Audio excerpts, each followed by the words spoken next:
en partenariat avec le Centre québécois du PEN international, Amnesty International Canada francophone et l'Union des écrivains et des écrivaines québécois, Livres comme l'air est un événement annuel qui a lieu au Salon du Livre de Montréal au mois de novembre.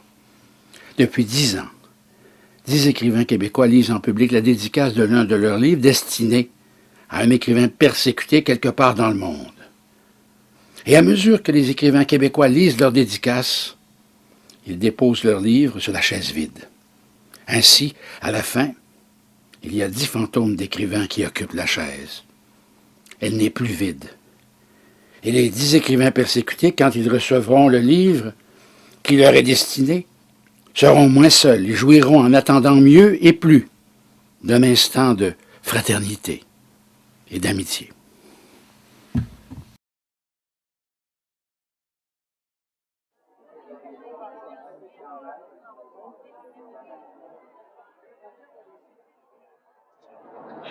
Ce que nous faisons ce soir pour la 10e fois, grâce à la bienveillance du Salon du Livre de Montréal, c'est un avertissement donné par nous, lecteurs, spectateurs, écrivains, membres de l'UNEC ou d'Amnesty International ou du PEN, qu'il y a encore bien du pain sur la planche pour les organismes qui défendent la littérature ou la liberté, ou dans le cas du Centre québécois du PEN international, la liberté et la littérature.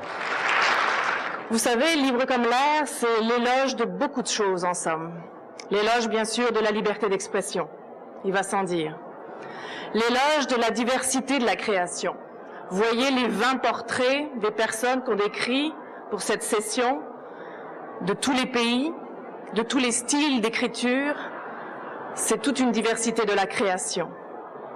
L'éloge de la solidarité et du voyage. L'éloge aussi, surtout, de la liberté tout court et de la vie.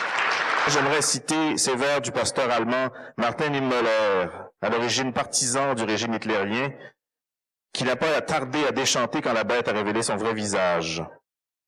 Lorsqu'ils sont venus chercher les communistes, je n'ai rien dit, je n'étais pas communiste. Lorsqu'ils sont venus chercher les syndicalistes, je n'ai rien dit, je n'étais pas syndicaliste.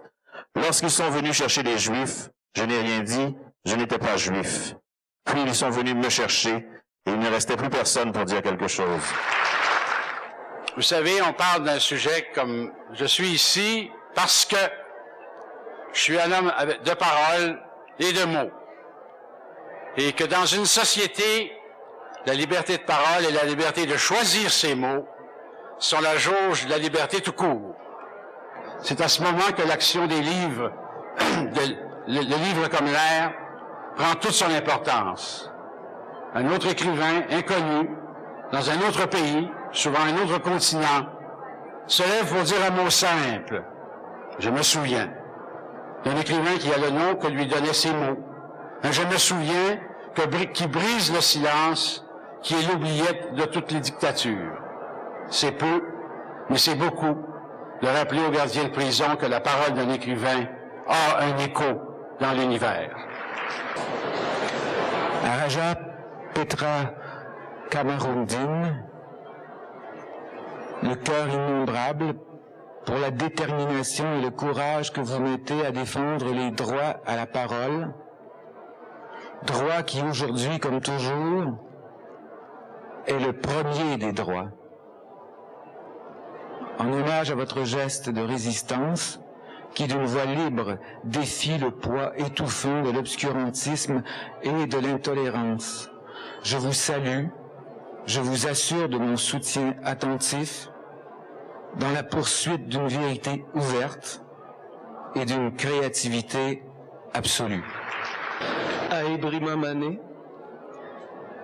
cette image qui me vient en pensant à vous, Ebrima Mané, le vol d'un papillon dans le matin de l'air, et puis presque tout de suite, le filet de soie blanche qui s'abîme sur lui, prisonnier, David contre Goliath, un stylo bic contre un AK-47, l'histoire du monde.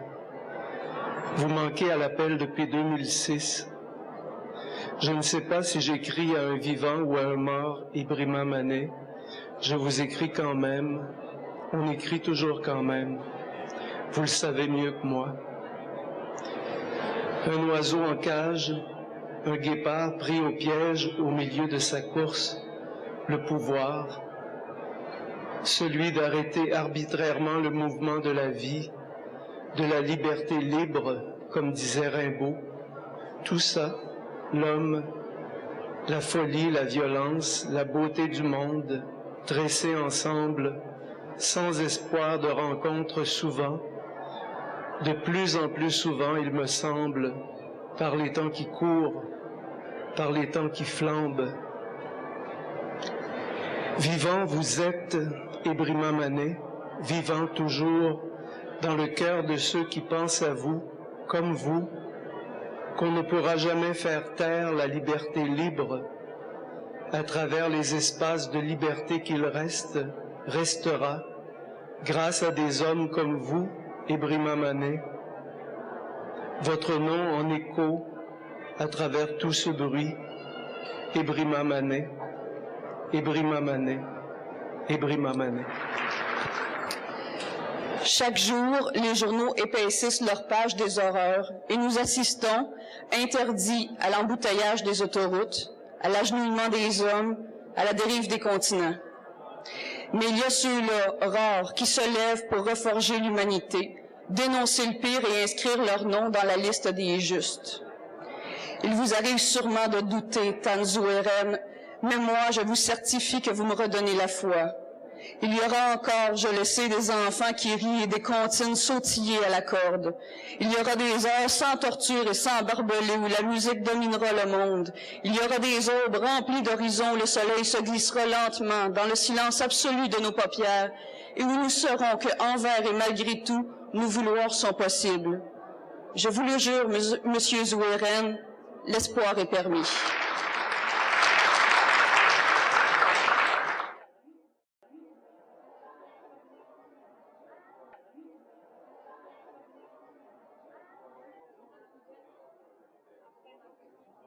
Ben, si j'ai accepté de participer à cet événement du PEN, c'est parce que moi-même, je suis quelqu'un qui a toujours contesté les pouvoirs, qui a toujours été horripilé par la bêtise humaine, par la peur de la différence, la peur des contradictions.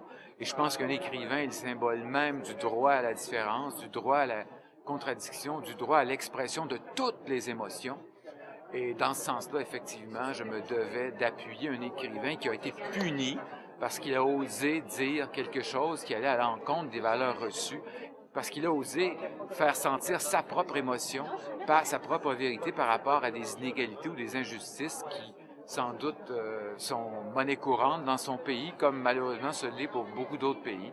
Donc, il faut continuer à créer et il faut continuer à crier. Crier, c'est très beau. Alors, j'ai accepté de travailler pour cette cause-là parce que je suis, comme disait Rimbaud, pour la liberté libre. Et puis, j'espère que M. Manet va sortir de prison un de ces jours et qu'on va pouvoir se rencontrer. J'ai été attirée par l'événement parce que j'ai longtemps enseigné dans les centres carcéraux. Alors, au-delà de la perte de liberté morale, c'est aussi une perte de liberté physique qui m'a amenée jusqu'ici pour avoir été témoin de ceux et celles qui ont été emprisonnés, peu importe le délit qu'il ou qu'elle avait commis. J'ai trouvé naturel d'accepter parce que la liberté, c'est ce qui me tient le plus à cœur dans la vie. Je me suis battue moi-même pour la liberté, je me bats encore, et non seulement en écrivant, mais en descendant dans la rue, en participant à toutes sortes de manifestations. Et le prisonnier auquel on m'a jumelé m'a semblé être quelqu'un, comme c'est déjà la 3e fois qu'il va en prison, m'a semblé être quelqu'un que rien, jamais ne sera entravé. Sa liberté, selon ce que j'en ai compris, est intérieure et la prison le laisse libre. Moi, je voulais participer à ça. Vraiment, je rêvais que ma plume serve enfin une solidarité humaine. Merci de m'avoir invité. Et maintenant, il faut aller porter cette chaise à la porte de toutes les prisons, aux résidences surveillées où sont retenus des écrivains et des écrivaines, des journalistes et des blogueurs, des cyberdissidents, des poètes et des dramaturges. Il y en a tant, c'est bien du monde. pour cette seule chaise.